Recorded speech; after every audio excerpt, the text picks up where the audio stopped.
Some people have sense. Others must be persuaded. You will drop your weapons and surrender to me. You will realize what a complete idiot you are. Master?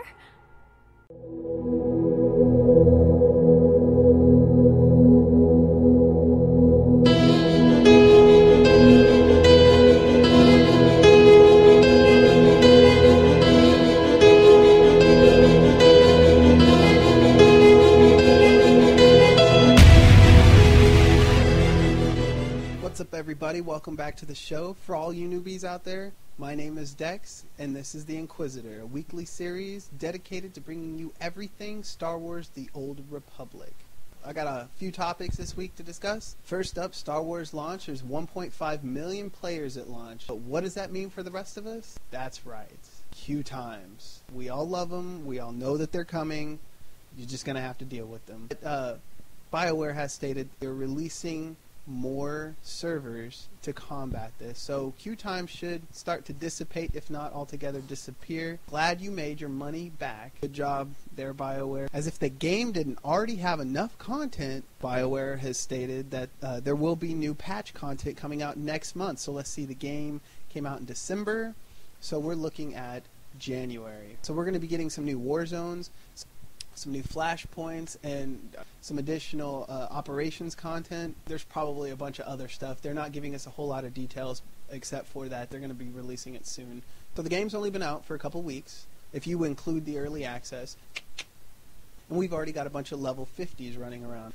More than enough for people to start complaining to BioWare. Okay, I'm level 50, what am I supposed to do now? To answer that question, you've got professions, PvP, companion affection, PvP, operations, PvP, flashpoints, gearing out, doing heroic content, heroic flashpoint content, PvP. That's my personal favorite. That's what I can't wait for. There's all kinds of stuff for you to do right now, and like I said, being at level 50, if you're already itching for more content, guess what?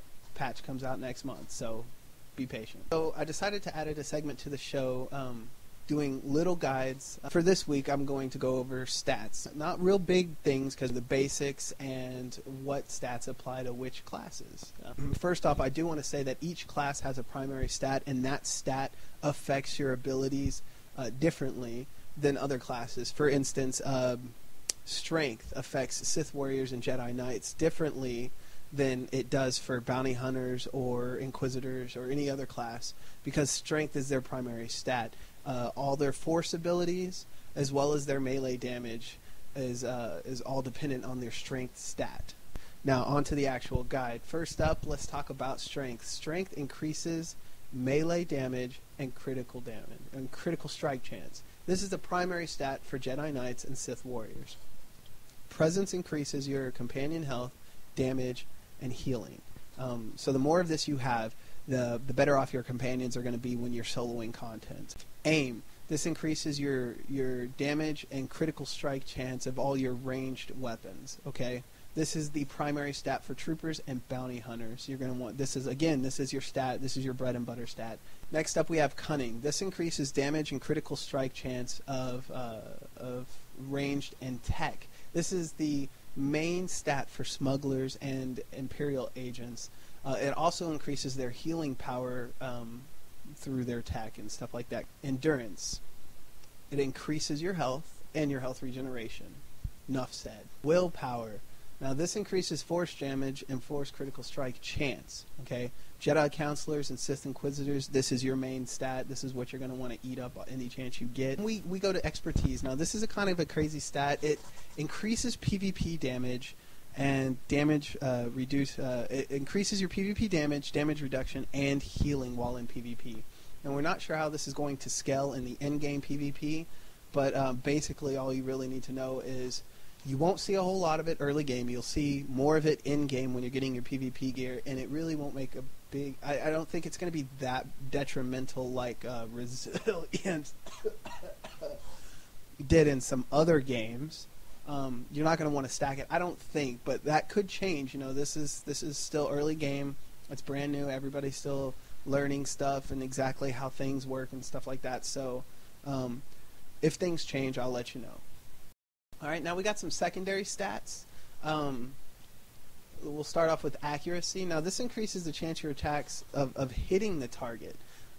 It's kind of like your plus hit is featured in other games, but once you hit over 100%, it starts reducing the chance that your target is going to resist your attacks.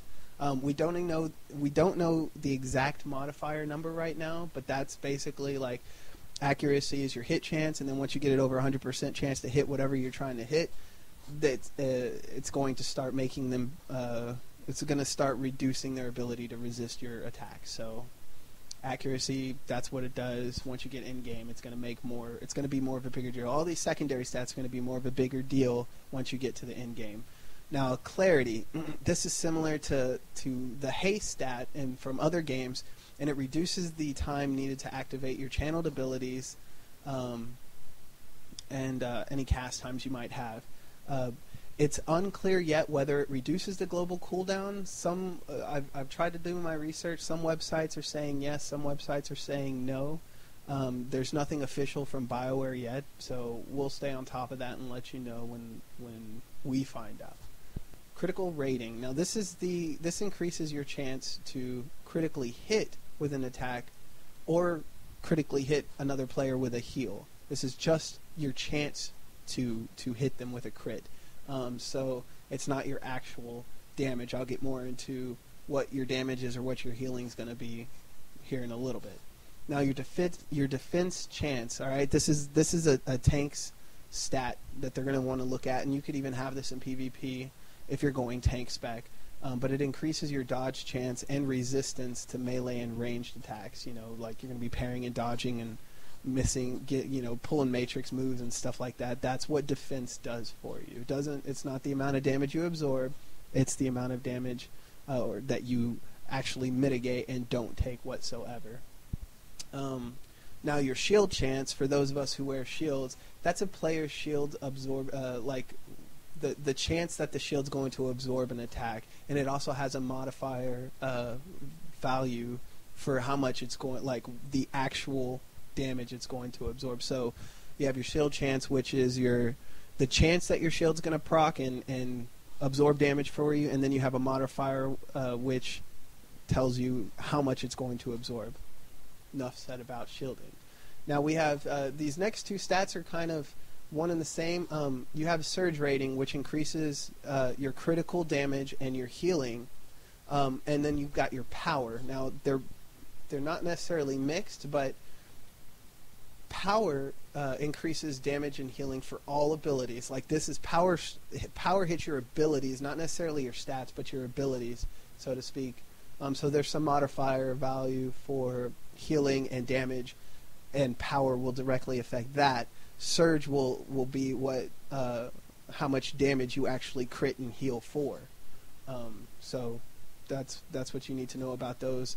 I don't know if they're going to be a big deal in game. If you're going to see a lot of them, you're not going to see a lot of it early game again. It's going to be more on the in-game stuff, on the in-game gear. But I'm just letting you know now, just in case you have questions about it. Here's the biggest one for everybody, PvPers and PvEers alike. Armor. Armor increases damage reduction of kinetic and energy attacks. Now, for those who are going, what the fuck is kinetic and energy attack? In order to understand it, you have to know that there's energy, kinetic, internal, and elemental damage. All four of these can be mitigated by your armor. So anyway, that's all the time I have for today. Please make sure you subscribe up top. Check us out at handofbogan.proboards.com. Okay? It's a forum community. We'd love to have you.